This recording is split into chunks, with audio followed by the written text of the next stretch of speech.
Yes, as Jay said, this morning we have covered some basic concepts and also introduced you to different brain stimulation techniques. So in the afternoon, we will take a more active and interactive mode in order to help you to maybe think about the research you want to do. So you see I have my sleeves rolled up, so we are going to do some hands-on work.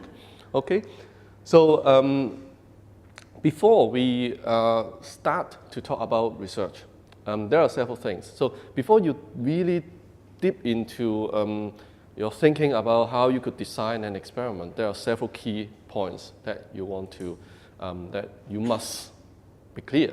So first of all, the most important thing is that you need to have a good theoretical model on your own research question. So what is the topic of your research? What are the basic theories? What do you want to test? That's something you have to be very clear in mind. That's something I could not help, to be very honest, because every single researcher has her own research background. So that's something you need to work on your own. But then you also need to have a good understanding on the theoretical underpinnings of brain stimulation technique, in which we have roughly covered part of it in the morning sessions. And then you also need to have a very good knowledge on neuroanatomy. So which means that you need to, although you don't necessarily need to have a full understanding of different parts of the brain, how does it function, but at least you need to know in general which part roughly is corresponding to what kind of function. That, in particular, with respect to your research question that you want to test, that you want to stimulate. So that's something also is almost impossible to cover in this 1.5 hour lecture. So that's something we will touch a little bit on, but we could not do too much. Thanks.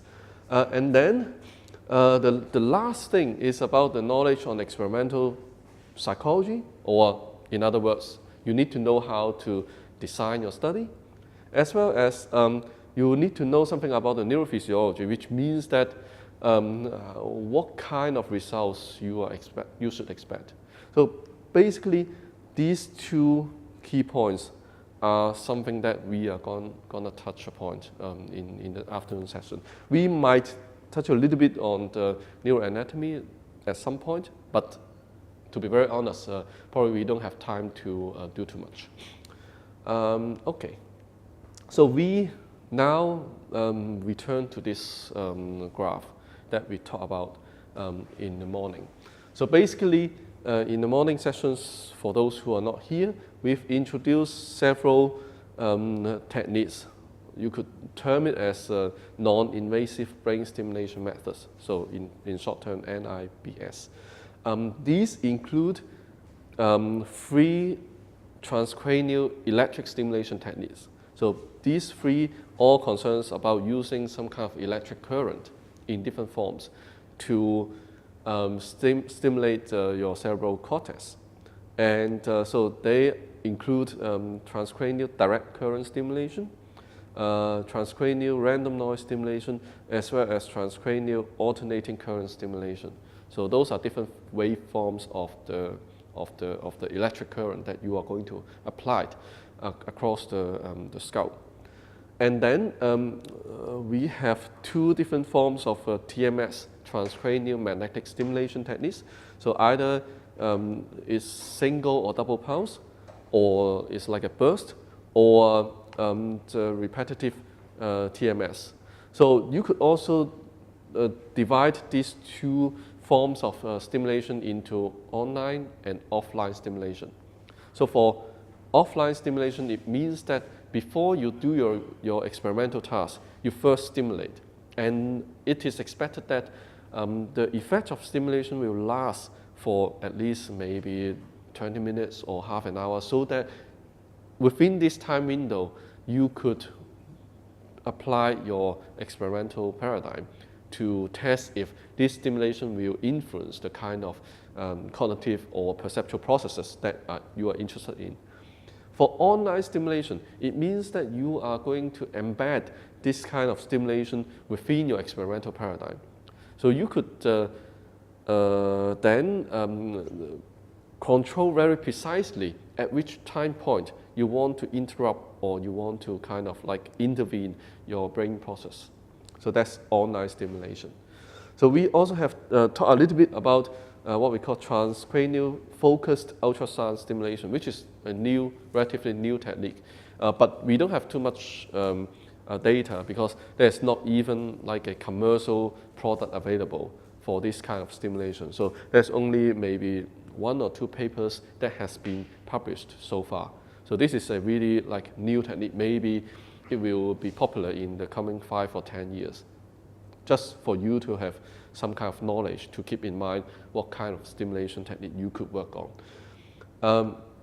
So this graph is not only talking about all these stimulation protocols or stimulation techniques, but also the relatively strengths and weaknesses of each of them.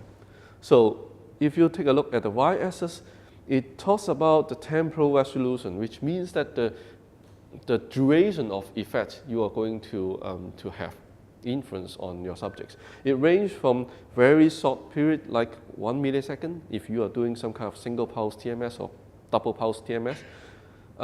It could be happened in a relatively short period of time. But then you could also influence the brain, as I said, with the offline protocols for maybe 20 minutes to half an hour or even longer. So all these like TDCS, RTMS are in the range of maybe half an hour to hour so that you could work on it. Or you could work with your subject and then apply some kind of experimental paradigm. So on the y-axis, it concerns about the duration of the effect of influence you are going to get. And then on the x-axis, it concerns about the spatial resolution, which means that the anatomical specificity you could achieve with each technique, which means that the smaller on this scale, the more precise the location of the brain region you could influence or you could stimulate. So for transcranial focused ultrasound stimulation is quite good. In fact, you could achieve down to several millimeters. And then usually it is generally believed that for TMS, you have a range of maybe radius of effect for maybe 1 or 2 centimeters, which is quite nice already. But then for these kind of electric stimulations, you are talking about maybe 5 to 10 centimeters, so in that range. So basically, you could already think about if you really want very precise stimulation, you should perhaps favor TMS rather than TDCS more. So these are a quick comparison on different techniques. So again, because the transcranial focused ultrasound stimulation is not available yet, also is not available here. So I just make this comparison between TMS and the transcranial electric stimulation for your consideration. So first of all, because, well, at least for us, the cognitive neuroscientists, we always concerns about how precise we could pinpoint a certain region of the brain to stimulate them and then to influence or to infer their functional role in cognition or in perception. So spatial resolution is one thing that it comes up at the top of our list for us to choose which method we really want to use. But then the second most important would be temporal effectiveness. So again, these two are the most important factors that when you think about your research, you always need to think about, okay, whether if I'm doing some kind of offline stimulation, whether my experimental paradigm is short enough to be contained within that temporal window of effectiveness so that I could observe some effect, some potential effect or not. So that's something you need to bear in mind. And then there are more like practical side of factors that you would like to concern. So first of all, setup time. So here, I mean, later on, we will try to do something with the TMS system here. But you could already see that this chair, this whole setup, in fact, we still have another like neural navigation system here, but I just, for the sake of today's demonstration, I didn't really bother to bring it here. But anyway, you know that there's one more system. That means in order to set up one subject, more time is required for you to prepare them before you could do any experiment. And for TDCS, maybe later on, if we have a break, then we could also bring the TDCS machine here. It's relatively simple, and it's relatively easy as compared to TMS to set up. So again, pros and cons for you to choose between TMS and TES. And then one thing you need to consider is that how much potential aversive effects the subject is going to receive. So TMS, as I said in the morning, people could somehow feel some muscle twitches when they receive the pulse, so which means that it's not entirely present, the whole experience. Because if you do very long experimental paradigm, if you use one single pulse as the way to deliver the stimulation, then it is possible that the subjects, after the whole experiment, he or she may feel a little bit of headache. It's not uncommon. Or because of the equipment, you will wear some kind of like a headband in order to have the neural navigation system that also puts some stress on the muscles at the scalp. So it's not entirely present experience as compared to TDCS or some sort of electric stimulation. Because for electric stimulation, usually you will have some sort of slight tingling sensations at the beginning and then also at the end of the stimulation protocol. But then in between, you barely feel anything. So this is like, again, the pros and cons you think about, because if you want to have your subjects to come for several different sessions, you need to think about attraction rate. So maybe one subject who came for a TMS experiment feel very unpleasant and then decided not to come again. Then you lose the data point, you lose all your data, which also you lose your time and effort. Research is very costly in terms of time and money also. And then that's something you probably don't need to worry right now because the equipments are there. But then if you are going to set up a new lab, you need to know that the TMS system is also much more expensive compared to a TDCS system, I think, right? Yeah. And then portability. So if you are having a lab here, having your subjects to come, then there's no problem. But then if you are doing some kind of field research, you want to bring your system somewhere else to do some stimulation, then definitely this is something you are not going to put it in your car to do a like mobile TMS lab. That's not possible. But for a TDCS, it's just like in a suitcase, something like that, and then you could bring it around, and then it's quite easy. And the last thing is the limit of stimulations. So, well, I would say that both techniques have similar kind of limit, like the dosage and like how much current you could put or apply to your subjects. That's the more technical side. If you are really going into this do a study on both techniques, then that's something you need to know. Okay. So this. So for the spatial resolution, actually TMS is better. For the temporal effectiveness, I see the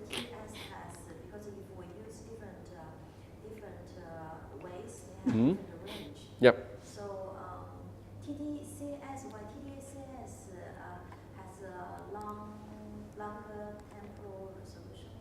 Yep.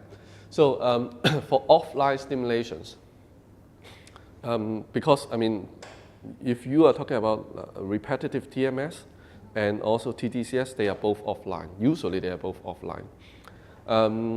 So far, research evidence suggested that TDCS could affect cortical excitability up to even like 2 hours after stimulation.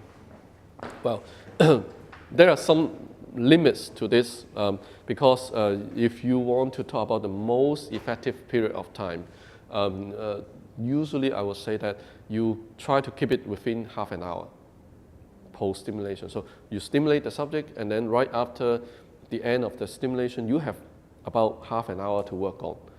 That's, I would say, the best time for you to do some experiments, some experimental paradigm. That would gives you the best effect. But in theory, the stimulation effect could last as long as 2 hours post-stimulation. It is done by some kind of empirical testing on the motor cortex. So whether this also generalized to some other cortical areas, we are not so sure. But this is something based on the motor excitability that we know. For RTMS, it's roughly in this, also in this range. So I would say that if you do RTMS, and then you would also roughly have half an hour to work with your subjects. So that's something, I mean, half an hour would be a good, good duration you should keep in mind for both techniques. Okay? And so when we talk about spatial resolution, you probably don't have too much idea how big the stimulation will be.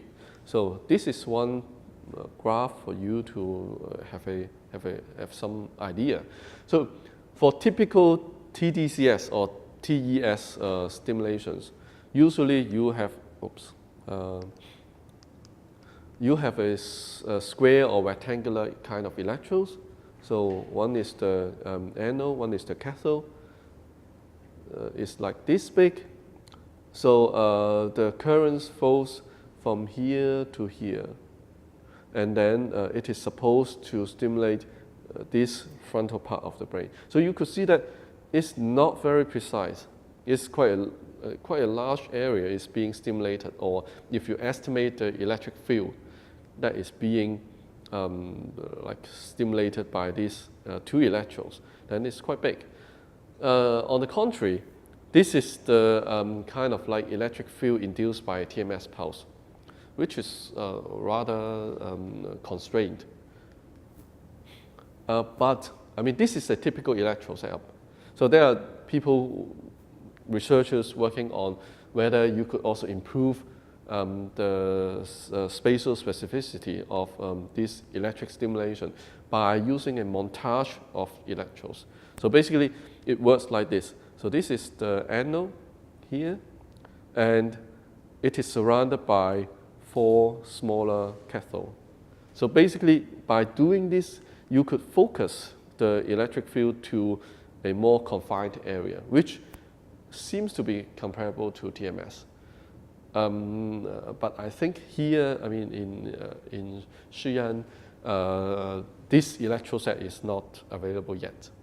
So, I mean, that's something you have to bear in mind. So maybe it's good time to consider spending some money on some new electrodes. I don't know. Just to let you know. And so this is kind of like an overview for you to compare 2 different techniques. Okay? And then the next thing, now assuming that, okay, now you are at least have some idea about the brain stimulation, what are the factors you should consider. Now you have some ideas in mind. You want to design a brain stimulation experiment. So the first question I would ask, if I'm you, I would ask myself, what is exactly the goal of your stimulation?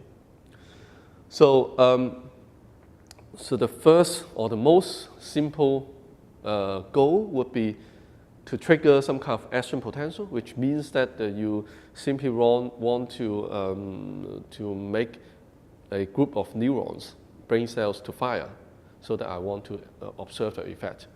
Because let's say if you are new to this research method, you just want to see if it works or not. I simply want to stimulate the visual cortex, and then I want to try if I could induce some phosphines in your subjects, or in other words, or in another example would be whether I could make the muscle twitches if I stimulate the motor cortex, because that's one way to establish the whole procedure. So that means you simply want to trigger an action potential, or for cognitive processes, you simply want to interrupt some kind of regional neuronal processing if you have an experimental paradigm you want to test, a working memory paradigm or an attention paradigm. So that would be the simplest goal you want to achieve. That's one way. And then maybe you want to do a little bit more. You want to either enhance or inhibit a certain perceptual cognitive processes by stimulating or inhibiting a certain brain area. So this is, you could consider this as some sort of brain mapping, because you are trying to perturb the function of one specific brain region. So you kind of like map or add a label on the function of that particular brain region. So that's brain mapping. Or, as I said, the neurons are usually work in coherence, and they produce some sort of oscillations or oscillating signals. So maybe you want to test the role of neural oscillations at a certain frequency band. So that could also be one way to think about your research. Or you might want to probe neural connections, because we are talking about neural connectivity all the times nowadays. Or more, if you have a more sophisticated model, like a stochastic model of brain function, which concerns about the noise, the role of noise in perception, for example, then that could also be your goal of stimulation.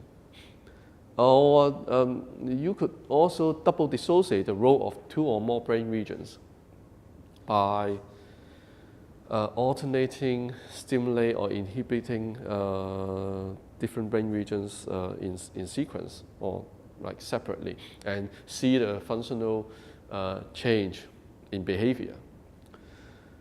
So now, just a quick exercise, because I've introduced you different techniques of stimulation. Remember, for TMS, we have the online methods, single pulse, double pulse, or burst, or offline RTMS that either inhibit or excite a certain brain region. Or we have three different forms of transcranial electric stimulation.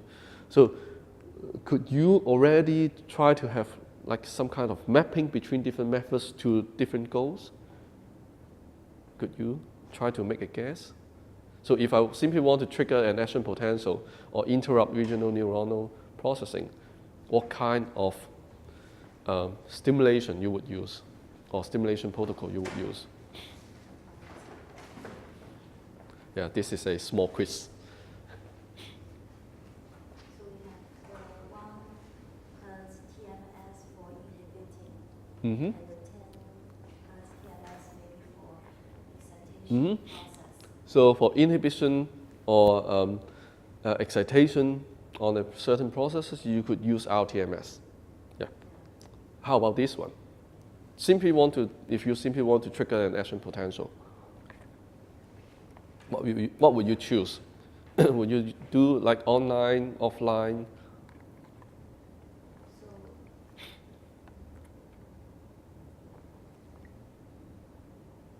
So let's not make it too hard. So you could use single pulse or double pulse. So those are the more like online type of technique, or even like in the demonstration, that's the thing we are going to demonstrate today. As you said, if you want to enhance or inhibit a perceptual or cognitive processes, one way to do it is by doing RTMS. But also TDCS could also do the same. Remember, the brain region underlying the anode would be kind of excited or have a higher excitability, while the area under the cathodal stimulation or under the cathode of the TDCS will be somehow inhibited. So TDCS could also be used to enhance or inhibit perceptual processes. And then when it comes to neural oscillations, you could use transcranial alternating current stimulation, because remember the graph that we show the phase differences between like one brain region and the other brain region could be influenced by this TACS. And then to probe neuronal connections, all of the above, in fact. All either TES or TMS could be used to probe neuronal connections. I mean, if we have time, we could discuss a little bit more about this, because then you need a bit more sophisticated experimental design to achieve this goal. But it's doable. And then it's very specific. If you want to test a stochastic model of brain function or any computational model that involves the role of noise, then you could do TRNS. TRNS is relatively new and also very specific in research, because you do need to have a good model for you to have a good reason to apply TRNS. Otherwise, you don't know what you're looking at, or you couldn't understand the results. And then to double dissociate the role of two or more brain regions, in fact, almost all techniques could be used to do this sort of stimulation. Okay, so far you could follow? Okay. So because, I mean, there are so much different varieties of experimental design, experimental paradigm, it is impossible for me to cover everything. So that's why instead I want to raise some key questions for you to think about what you want to achieve, and then correspondingly what you should do, or what kind of design you should adopt in order to have a good experimental design for your study. So after thinking about the goals, then there are some more really like hands-on things that you need to consider. So these are what I called the stimulation parameters. So first of all, if you are using TMS, you need to think about, okay, whether I should use online stimulation, which means that the stimulation is being embedded in the experimental paradigm or not. Either you stimulate during the cognitive process or perceptual process, or you first stimulate and then ask the subject to perform a task. So online versus offline. For online stimulation, you need to first choose how frequent you are going to stimulate. So whether you're using a single pulse, a double pulse, or a series of bursts to probe or to interrupt neuronal activities. So that's the first thing you need to consider. So remember, single pulse, double pulse versus burst, they could serve rather different purposes. Because burst means that you are stimulating at a regular interval, which means that it could interfere with a certain frequency of brain oscillations.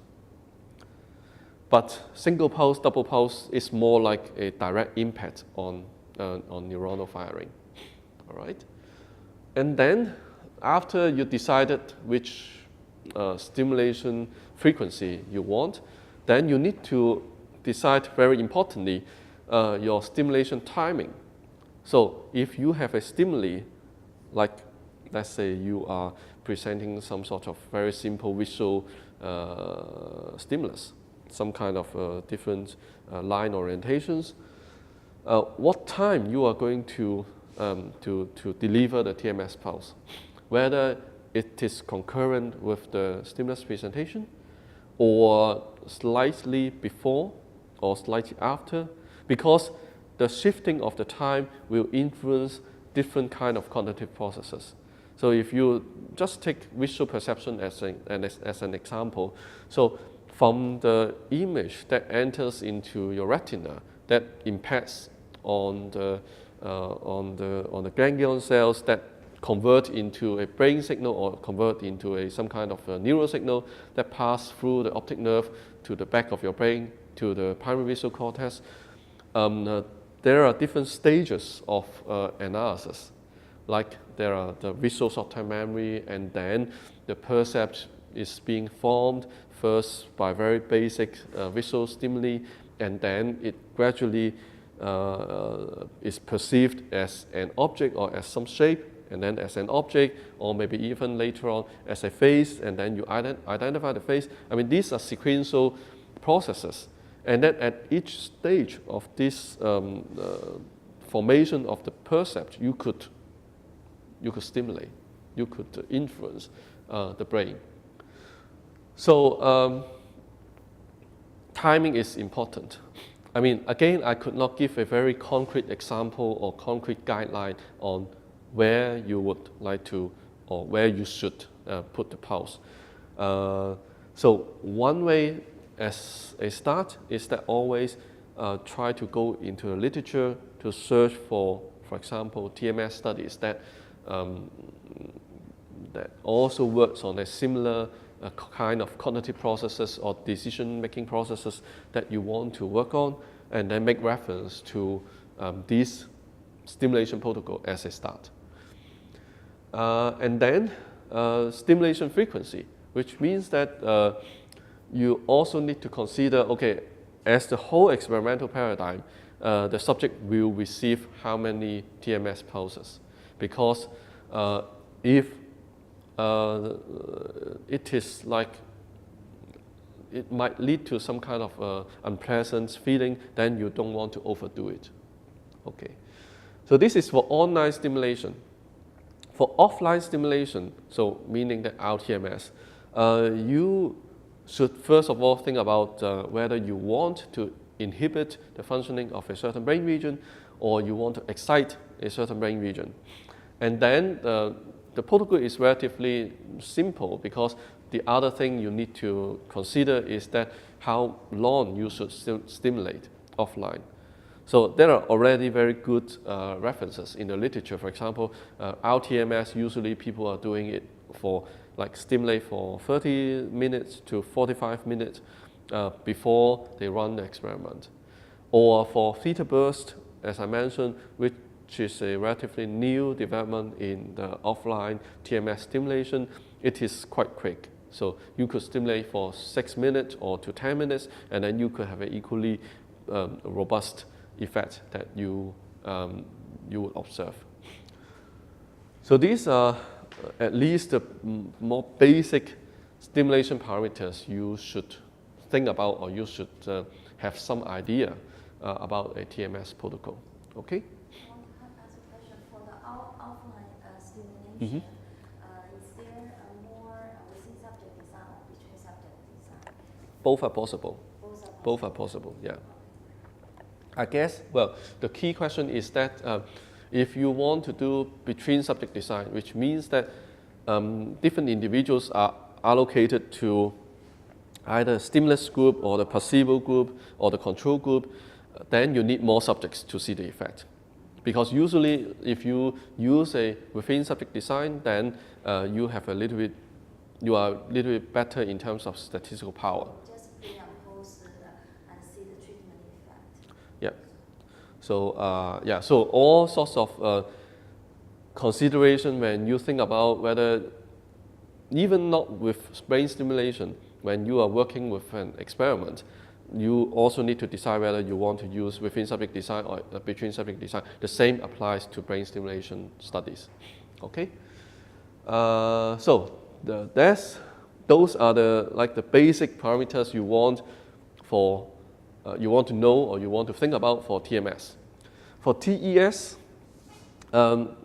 so I show you first of all how should you place your electrode, or whether you have some more advanced electrode arrangement.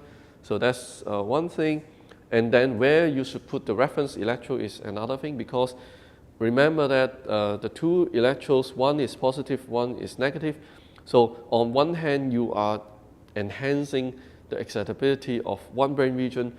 On the other hand, you are inhibiting the other part. So if you put one electrode here, one electrode there, you have to find some way to disentangle whether the observed effect is a result of the inhibition of the right side or the excitation of the left side.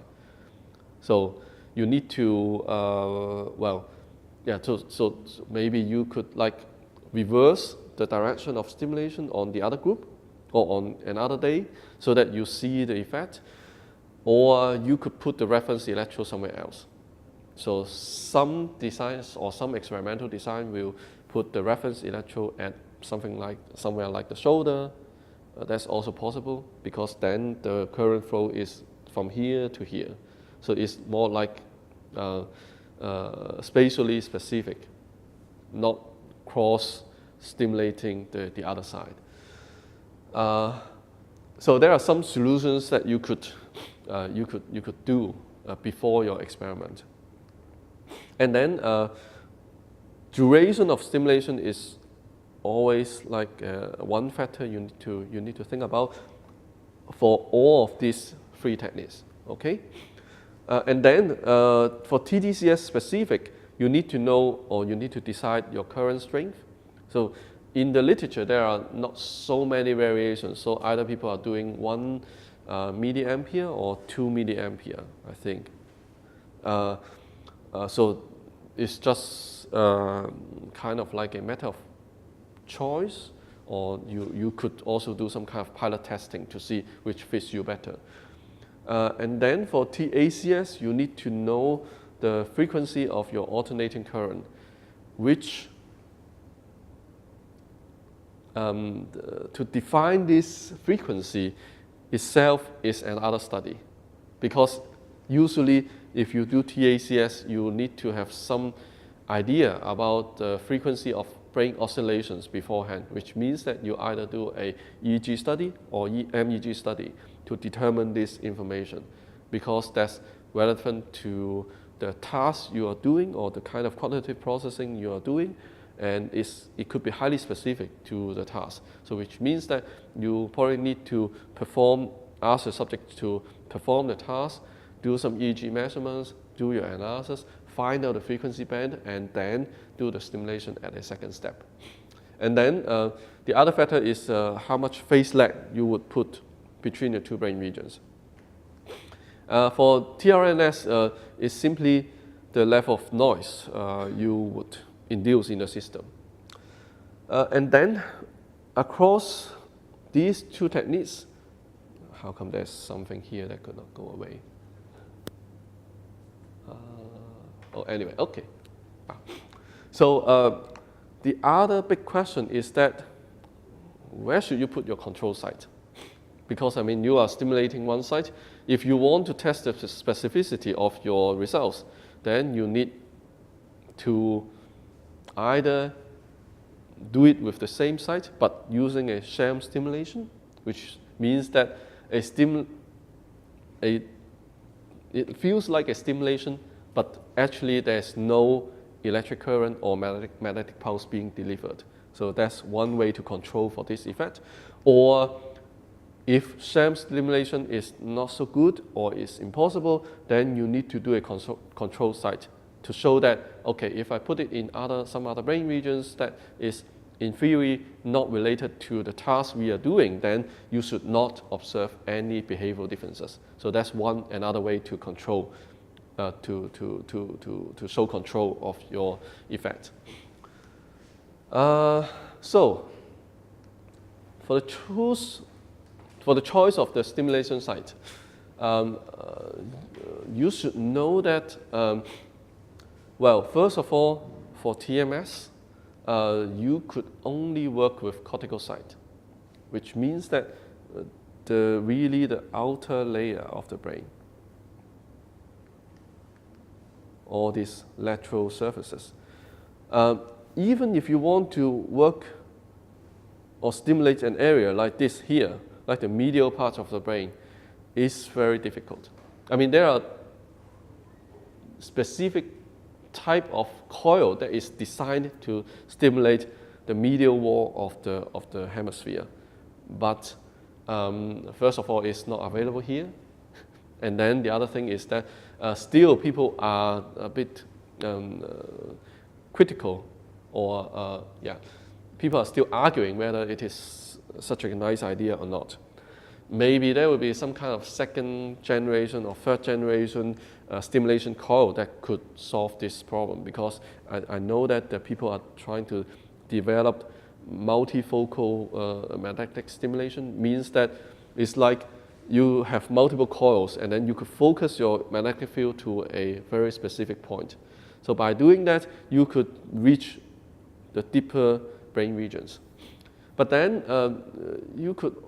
you should also know that for what we call subcortical regions, so I mean these are all cortical regions that you could like find the corresponding space at the scalp, but there are some deep brain regions that it is impossible to be reached directly by TMS. For TDCS, for electric stimulation, in fact, it's more or less the same case. So people could work directly with the cortical site, but there are also evidence suggesting that if you know that the two brain regions are highly connecting with respect to each other. For example, if you talk about the motor cortex or the supplementary motor cortex and the basal ganglia. The basal ganglia is like one of the deep brain regions which hides somewhere here. It is like responsible for fine-tuning motor movement. So that's why it's highly connected with the motor cortex. So by stimulating the SMA, the supplementary motor area, you could indirectly stimulate the basal ganglia by this kind of efferent projections. So using TDCS, people have shown that it might be possible to do it, but again, how specific you could achieve for your stimulation is another question you need to ask yourself. And then, even though you could work on all these cortical surfaces, or I term it the cortical site, there are still safety issues that you need to know when you apply brain stimulation. For example, for TMS, when I was first trained, we are not supposed to directly stimulate the temporal cortex, because this is the temporal loop, and sitting right below the temporal loop here is the cochlea. So you don't want to induce any activities at your cochlea. So that's like one safety precaution, that you don't want to have your magnetic pulse to create any potential damage, although it's known to be quite safe. But I mean, there are some precautions that we always have to take. Okay. So stimulation site is one key factor because it's related to your research question. So which brain region is correlated with your experimental paradigm, or the kind of cognitive processes you want to examine per se, is the key. So that's why you want to either stimulate or inhibit this area in order to observe some behavioral differences. So that's something I probably could not give you an answer, because that's something you will have to find out which brain region you would like to stimulate or not. And then on the technical side, if you are doing TMS, one question you would ask is, neural navigation available or not. So neural navigation is another system, the system that I haven't bring it here, that helps you to do an in vivo mapping of individual brain structure with the scalp. So the idea is like this. So before you come to the lab to do the TMS experiment, we will send you to an MRI machine, either to the MRI center or whatever. If you have an MRI scan already, that's good. Then you should first obtain a high-resolution MRI image. And then, based on this image, we could co-register the head in real time with this image, so that when I point my coil to a certain location of the scalp, the neural navigation system could tell us underlying the scalp which brain region we are targeting with the TMS coil. So that's what we call neural navigation. So it looks like this. Well, I mean, there are different brands of the system, but they are more or less similar. So the key of this is a dual infrared camera. So because there are two cameras, it could see things in 3D. And then there are some tiny silver balls here that is being attached to the subject, as well as attached to the coil. So those silver balls are reflecting the infrared light, so that by the arrangement of all these trackers, that the computer could first of all recognize which part it is looking at. So there's a specific tracker for the coil, so the computer program could know that it's tracking the position of the coil, and then there's a specific tracker for the subject, so that the computer, by analyzing the image, could know the position of the head, and then by using certain landmarks at the head. So let's say the nason here, and then your forehead, and also some other parts of like at the ear, and also the back.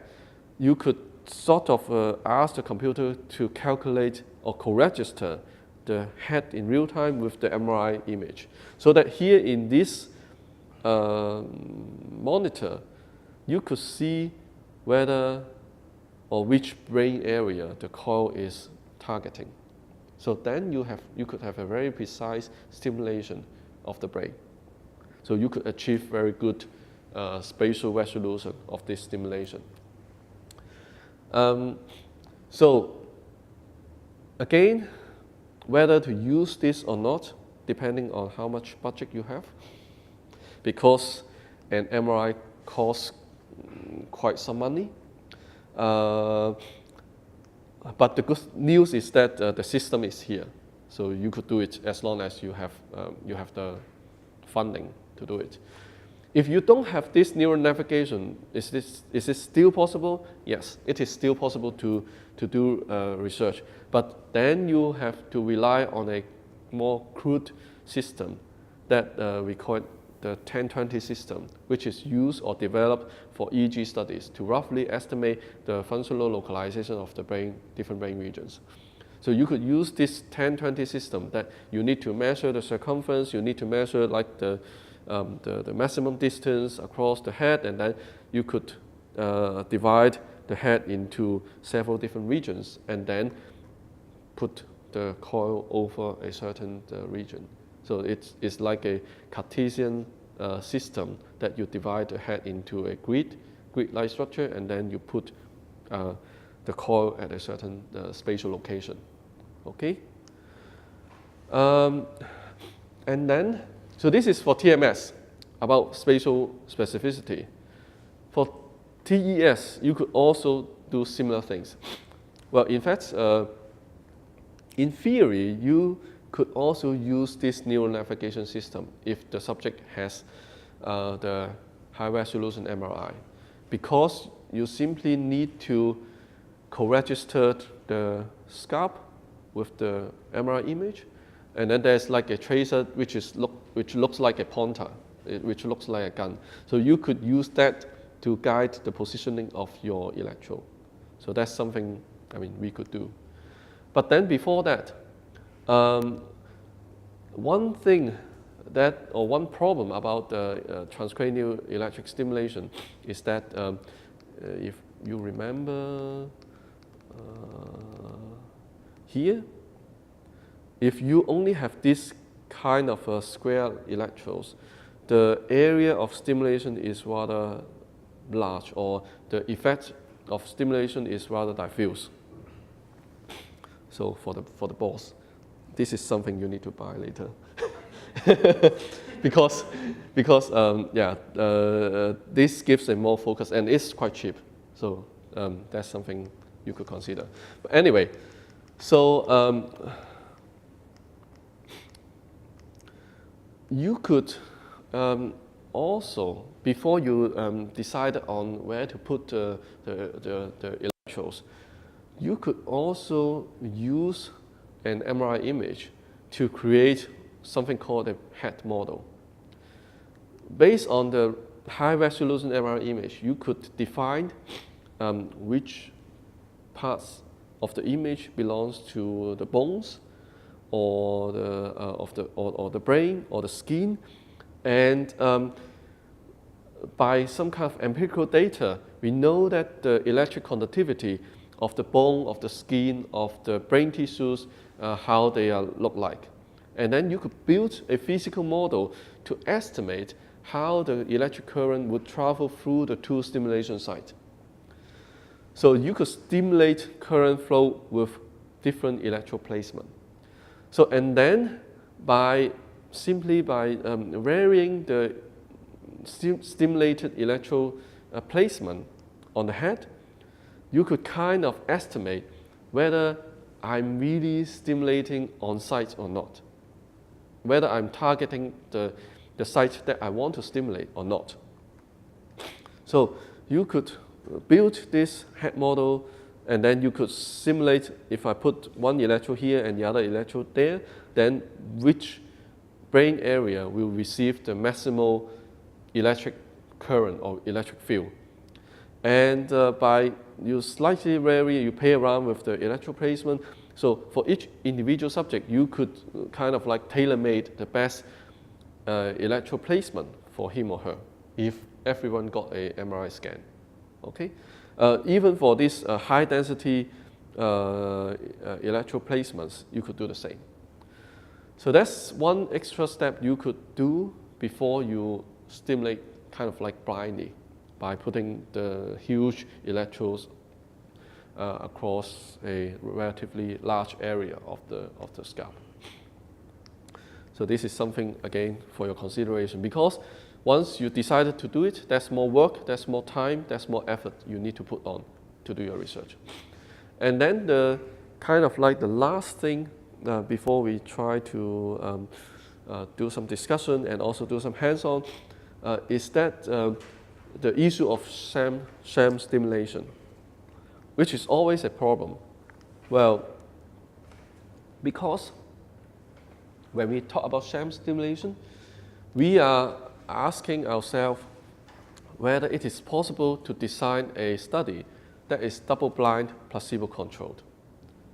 It is kind of like the gold standard in medical research to test the effectiveness of a certain intervention, so to speak. Because if we are doing double-blind, which means that the experimenter and the subjects both don't know in which experimental condition they are in. So whether it is active stimulation or just a control condition, both the experimenter and the subjects don't know. So we will be able to minimize experimental's bias and also the subject's confirmation bias. So sham stimulation is kind of like a placebo control. Usually for TMS, the sham condition is done by rotating the coil 90 degrees. Because if you look at this coil, the peak or the hotspot of stimulation is somewhere like here, because it generates the magnetic field from both coils, and then it kind of like focused here, somewhere here. So if you kind of like rotate it 90 degrees, so assuming this is the brain now, and then you rotate it 90 degrees, so there's nothing. So there's no magnetic field that pass through the scalp to stimulate. But the drawback is that it's easy to notice, because if you receive a pulse, then in fact your skin, your head muscles will know, because it's being stimulated. So once you turn it 90 degrees, the subjects will probably know. So you could not achieve really good sham control. But then if you are rich enough, you could buy something like a sham TMS coil. So that's something I think is relatively new. So that coil still delivers a magnetic pulse, but it's much weaker. So it will only kind of like stimulate the head muscles instead of passing through the skull to affect the cortical areas. And then you also have all the noise as well. So a sham TMS coil probably is a better solution. For TES, it's relatively easy to do this kind of double-blind placebo control because for a typical TDCS stimulation, there's a period, we call it the ramp up. So the current, in fact, increases in this like half a second's time. That's also when the tingling sensation comes in. And then it will stay constant for, 30 minutes, and then it will ramp down. But for sham, usually it's designed in a way that it will ramp up and then it will go down within 1 second. And then it will do the same in the last seconds, so that you still have the same stimulation. And then it's very difficult to tell whether you are receiving real stimulation or not. So that's on the subject side. And then on the experimental side is that there is like a system in the machine that in the manual you already have some codes that already is kind of like randomized. So the experimenter, by simply looking at the code, could not differentiate whether it is a real stimulation or a sham stimulation. So the experimenter is the task of the experimenter is only to enter the code into the machine, and then the machine will start the stimulation protocol accordingly. So the experimenter have no way to know whether it is a real stimulation or a sham stimulation. So for TTCS or for TES, usually this sham placebo control could be done relatively well without anyone noticing. So that's kind of like the advantage, so to speak. Just to show you some further possibilities, because nowadays there are so many different techniques, and we like to use a combination of different techniques. So you could combine EEG with TMS. So when you do TMS online, you could at the same time observe the EEG signal change. So how TMS could influence the cognitive processes, so by concurrently doing the two together. Or you could also combine fMRI with TMS, so another way. You could also do it like combine EEG with TDCS or TACS, or you could pair it with fMRI. So this is like a mix and match you could think about.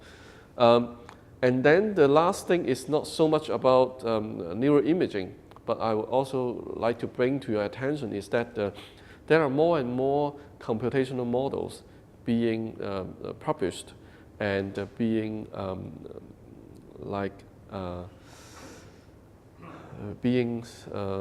known to the neuroscience community that could explain behavior quite well. So if you know a certain computational model that might be useful for your research, and then you could combine it with TMS or TES so that you could observe the parameter changes of this model due to the kind of stimulation technique you have. Sounds a little bit vague, but I mean, if you really completely have no idea, then just forget it for the moment. Maybe if you go into the field long enough, then it will come back to you. So before we try the hands-on, I have just 3 very simple case demonstrations. So just treat it as like an exercise for your brain to think about, okay, let's put some hypothetical scenarios that, let's say you are now a researcher, you want to do something, you want to design an experiment. So what kind of techniques, what kind of stimulation protocol? Just briefly think about it and what you would use.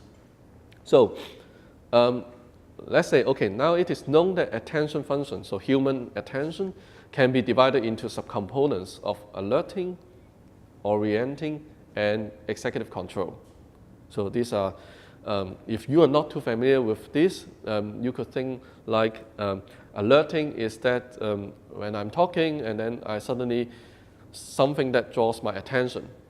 So maybe I saw someone waving outside that captures my attention, so that's when something is alert. And then I need to turn my attention to that particular stimulus. So I need to now disengage and then reorient my attention to the window. So that's orienting. And meanwhile, when I disengage my attention, switch my attention to the new stimulus, this is done by executive control. So, I mean, this is a quick demonstration or quick example for you to understand what is meant by alerting, orienting, and executive control. And there are particular tests for these functions. So one is called attention network test. And so there are different experimental conditions that you need to perform, or you need to do some simple key press responses.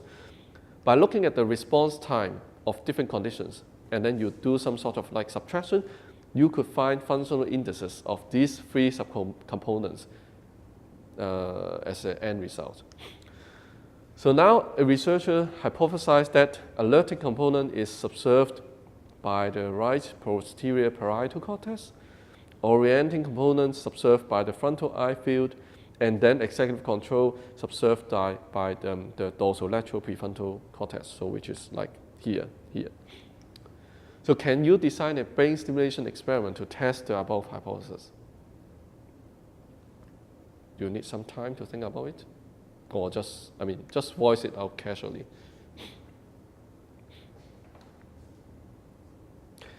There's no absolutely right or wrong answer for this, so feel free.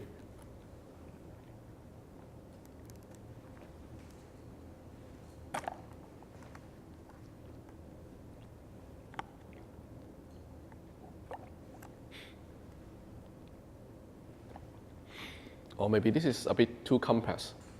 So let's say if you want to just test the first part, the alerting component is subserved by the right posterior parietal cortex.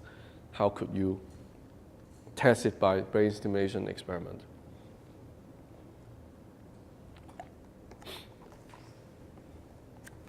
You can try to use the outline and just use the excitation and see whether that will sharpen the alerting. Mm-hmm. Or just use your inhibiting and see whether it will make that function, make that part not block the function. Mm-hmm. Yeah.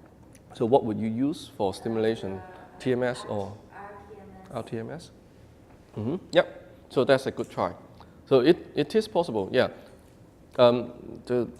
First of all, the key point here is that the task itself here, the functional indices are not directly indicated by one particular trial or one particular condition or not. It's done by some form of calculation. So it's comparing different conditions. So it might be a little bit difficult. Well, still you could design an experiment for particularly using online stimulation to affect, let's say, alerting, the alerting function. But as a more simplistic form of design, you could first, the stimulation site you would target is the right posterior parietal cortex, because that's where you hypothesize the role of this brain region to be, first of all. And then you could, well, in theory, you could either use TDCS or RTMS on this site. You could, if you use a protocol that should enhance the functioning, so let's say the 10 Hz RTMS or the anodal stimulation of TDCS, then you should expect behaviorally after stimulation, when people perform this attention network test, the functional index for alerting should improve. So again, you could think about whether using a within subject design or between subject design. Both are possible. There's no right or wrong answer. It all depends on the kind of statistical power you are expecting. So if you are doing like a between subject design, probably you will need more subjects. Within subject design, then you will need less subjects, but they will have to come over for more than one time, because you should at least, for the most simplest form of experiment, you should, like in one session, you do the stimulation, and then on the other session, you do the sham control. So you have two different conditions, and then you observe their performance on the same task, whether there are differences or not. Then you could infer, because this is active stimulation, this is active perturbation of brain function. So you could make a very strong causal claim on whether the posterior parietal cortex takes a role in the alerting function or not. So similarly, you could do the same for the frontal eye field, which is like an area in the frontal lobe, and executive control, the dorsolateral prefrontal cortex, the same. So here you identify the stimulation site. Based on the task you have, you need to think whether you could do online stimulation or offline stimulation. And then you could decide whether you would like to use electric stimulation or magnetic stimulation. Those are the two. And then all the practicalities comes in, like how long do you have for testing, how much money do you have for, let's say, for a scan, so that you could do neural navigation or not, and then whether you are doing a between subject design or within subject design. If you are doing a within subject design, whether maybe you could consider using TDCS a little bit, or you could tend to use TDCS a bit better, because the aversive side effects seems to be less uncomfortable for the subjects. Some people are simply too afraid once they had this experience with DMS, and then they decided not to come again. So I mean, these are all the practical things that you need to consider. So far so good for this exercise? So I have a question. Mm-hmm. So just now as you say that both the RTMS and also the single pass online protocol can be used. So for me as a researcher, how would I know that the embedded online design will be better than offline design? Offline for me, actually, I feel more comfortable because it's Mm-hmm. one after another. Mm-hmm. Yeah, the only thing that I need to make sure is that the experiment is short enough so that the effect Mm-hmm. will last. Yep. But for the online version, so do I get that decision from the literature, or how can I know? I think this question could be answered in two levels. So it is true that offline stimulation is relatively easy because you don't need to care so much about the online stimulation parameters. You could simply have some subjects, stimulate them, either excite them or inhibit their brain functions, and then ask them to perform a task. And then you observe the differences. But it's, in terms of theory building or model building, is relatively crude because you don't know exactly which component of the cognitive processes you are influencing. So if you have a more sophisticated research question or you have a more detailed hypothesis about the subcomponents concerning the exact timing on one particular cognitive processes is contributing largely to, let's say, the alerting effect, then using an online protocol will give you an edge because by precisely controlling the timing of the pulse, then it could tell you whether this is like pre-perception stage or some sort of a post-perception in the working memory area or in other kind of perceptual processes or cognitive processes. So then you could test a very detailed hypothesis about the kind of decision-making or cognitive processes that you want to study. So I would say that, I mean, there's nothing wrong to simply use offline stimulation protocol and then to observe differences in two different conditions. That's a good start. But then if you really want to go into the details of a certain cognitive processes, then by that time you probably need to know or you need to use an online protocol. I see. Another question is that for the offline design, just now we said that we have an experiment group, we have a Shin, TMS or whatever.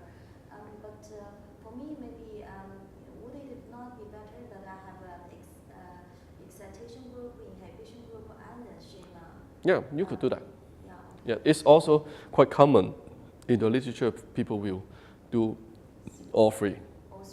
Yeah, I mean, if you also can't, if you add the factor of control site, then it could be even more complex. Yeah, so the complexity depending on how much time you have, how much subjects you could get, or how much subjects you could afford to recruit. I mean, all these factors. Yeah. Okay. So we do one more. Okay. Because I have prepared three. I think we don't need to do all three, just to have some kind of mental exercise. So this is a translational scenario. So it is known that the cells in the rat or mouse hippocampus. So hippocampus is a brain area that is largely responsible for memory. So in the rat hippocampus, they showed activities of replay as a means of memory consolidation, which means that if they explore through a maze, so they learned all the routes, and then they could manage to escape from the maze. So they kind of learned the spatial arrangement of different things. And then after they finish this task, there's so-called a memory consolidation phase, which means that what they've learned in terms of the spatial arrangement will need some time and also some kind of a chemical processes in the brain to settle or to stabilize the memory trace.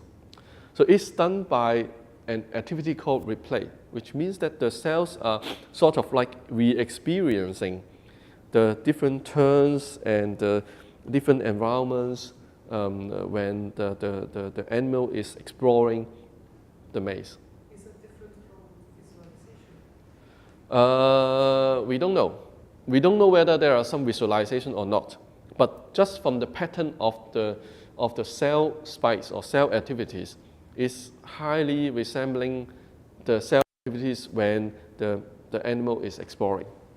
So this is called replay. And then the amount of replay or the degree of replay is correlated with the subsequent testing of memory strength. So the more replay or the better the replay, the better the memory trace is being stabilized or being formed. So now this is a known fact. I'm not making it up. So let's say a researcher wants to test if the same happens in human, and he planned to use brain stimulation to disrupt. So now the goal is to disrupt such memory consolidation. Okay? So how can we design a brain stimulation experiment to serve this purpose?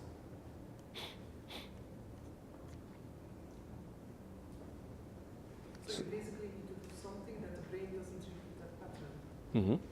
Yeah. And I make it quick. So first of all, you need to know where the hippocampus is. And let me bring up the brain.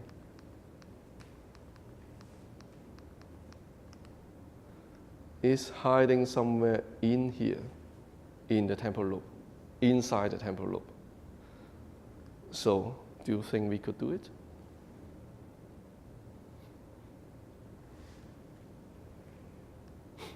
It's not on the cortical side. Not. That's a good point. So we could not use TMS, definitely. Maybe TDCS, but if you could find some brain areas that is closely connected to the hippocampus and then indirectly stimulate it. So it's very difficult. So it's kind of like I make a trap for you.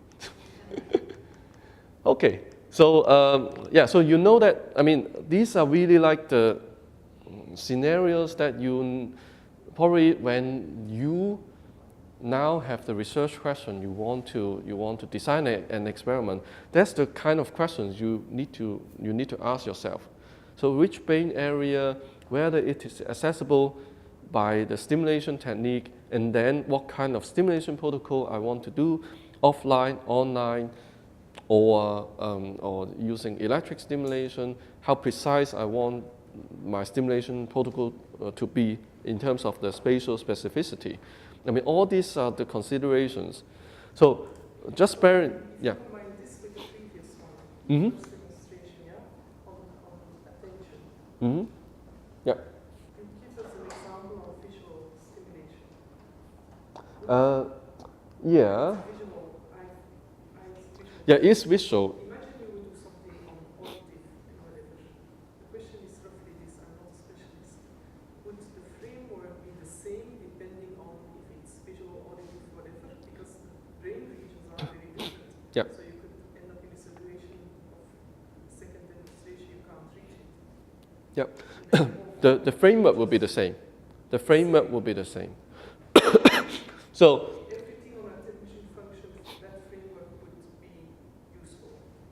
If it's visual, auditive, whatever it is. Okay. That's a different question. The research on attention mainly concerns about visual attention. I would guess that in the auditory domain, it would be more or less similar, but I could. I'm just trying to understand as a layperson, if there is Yeah. a certain format in approach useful to the same situations in research or not, or if it's totally dependent on specifically your research question and you can totally vary. Yeah, well, I guess my general response would be it's highly dependent on your research question.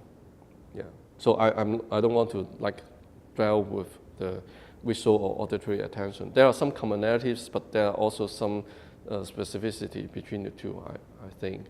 But anyway, the thing is, once you have a research question, then it's time for you to think about all this.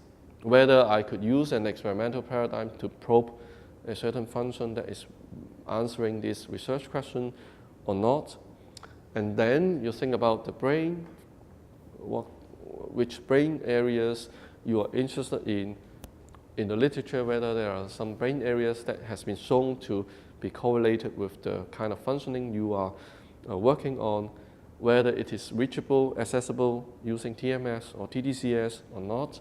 And then if all these are ticks, then you could then think about, okay, now I have everything ready, I just need to design a stimulation protocol to test the research question I have in mind. So yeah, that would be my answer. Okay, all right. So maybe it's time to have a volunteer. Anyone want to try? Well, let me first say what we are going to do, because it's not ethical to do anything before telling you all the details. So we have a TMS machine here. So basically, if you want to come out, you could also come out first. We have a TMS machine here. This is the coil that we mentioned. So the shape of 8 coil. This is the hotspot. In the middle, you could see the cross. And this is just a sofa. You don't need to be too afraid about it, although it looks intimidating. But what we are going to do today, just very simple. I just simply want to test if we could excite the motor cortex. So in the morning, we saw the YouTube clip that there's a girl who got like some motor twitches. We just want to replicate it as kind of like a hands-on. So, anyone interested? Well, before that, there's also some safety precaution because we decided not to do a consent form because definitely if I ask here and then you come up, it's a form of consent. Everyone could be clear. So the risk that you might have is that if you have history of epileptic seizure, definitely you shouldn't come. If you have, you don't need to tell me if you have history of psychiatric diseases or neurological diseases, you shouldn't volunteer, because we never know whether this stimulation will trigger any previous trauma or whatever. So that's something that is definitely a no if you have that. And then here, this screening questionnaire also asks, do you or your family member have epilepsy, or have you ever had a convulsion or a seizure? So that's the first question. Have you ever had a fainting spell or syncope? If yes, please describe. And then have you ever had severe head trauma? Have you had any hearing problems or tinnitus ringing in your ears?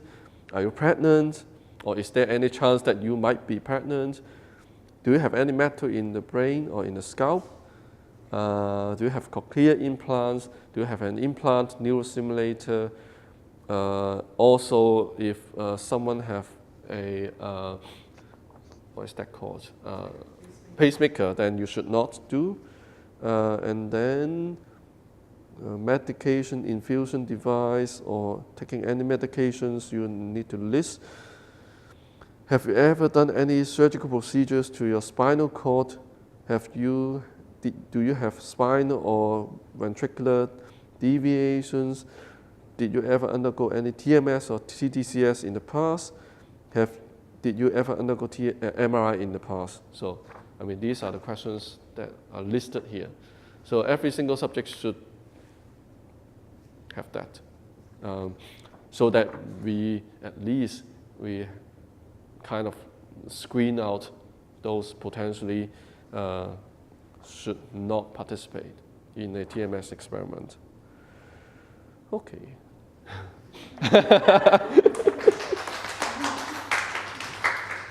All right.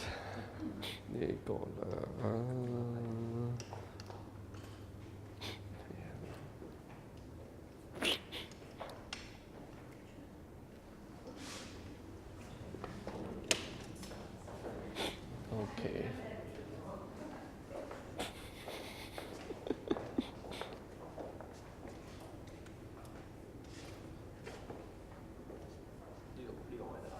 Okay.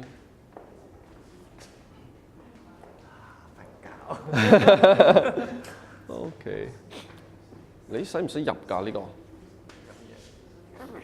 都要入過係咪啊？你開過未？我開過㗎啦，但係唔使入名啦係咪啊？唔使正式入名啦，都係 test 㗎啦。係啊，但係整嗰個 single pulse 就得啦。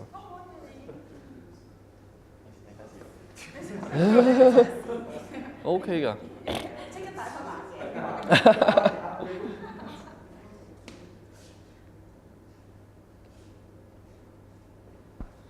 So let's just wait for a moment for the computer to boot up, and then okay. Yeah, if you want to take a look, you could also take a look at the Tdcs machine. So I will simply switch off this. Yeah. So it's much more portable, as you can see. Yeah, because well, it's simply a capacitor. Because I mean, you just store the charge, and then it will deliver the current very constantly, because this is called a constant current stimulator. And okay, so stimulation, yeah, and these are the cables that connects to the to here. To here, and then these are the electrodes. So basically, I think this could be used already, like this, because it's charged. Yeah. And then you could also take a look at the electrodes. Yeah, different size. Oh, cool! You have a smaller size electrode. And I think these are MRI compatible, which means that you could use it in the MRI. So that's when he brought this, we kind of like make this decision. And yeah, there are also the bigger ones. Those are the like a spongy type electrodes. You need to put some electrolyte so that it conducts electricity. And but I don't think we'll do anything with this. Yeah, because you can't see the effect unless you really want to have this or try this. And what I could do is that I could turn it on. And so it's still good. 5 hours battery life. And okay, so you could see now is TDCS. The current is 500 milliampere, which means that 0.5 milliampere, and then you could like change pulse mode, sinus wave, that is noise, so TRNS, noise high frequency, and then noise low frequency, so different levels, TDCS. And now then we could change the current strength, duration, so the length of the stimulation, fade in, fade out, so that's the ramping, ramp up, ramp down. So this like the exact protocol, and then you could also change the current. Stimulation, no, because I want to, oh, I went into the setup, I think. Okay. No. Okay, remote. Our schedule. Oh, I forgot how to go out because I don't want stimulation. Okay. Wait.